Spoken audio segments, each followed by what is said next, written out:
సోదరులారా, కొన్ని సినిమాల వల్ల హిందూ ధర్మానికి, హిందూ సమాజానికి ప్రమాదం ఉండే అవకాశము ఉంది.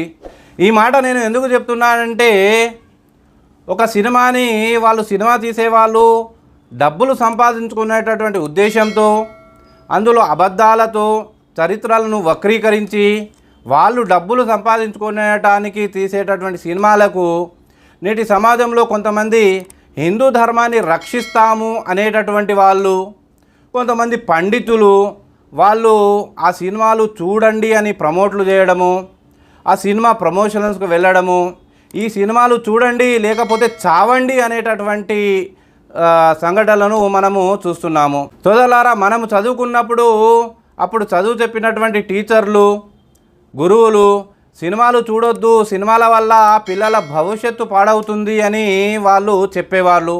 ఎందుకంటే సినిమా అనేది ఒక నాటకము, సినిమా అనేది ఒక అశ్లీలంతో ఉంటుంది, సినిమా అనేది ఒక స్టోరీ, సినిమా అనేది కొన్ని కల్పితాలతో కూడుకున్నటువంటి ఒక స్టోరీ. ఇటువంటి సినిమాల వల్ల ధర్మానికి మేలు జరుగుతుంది అని అనుకోవడము ఒక పెద్ద అపోహ.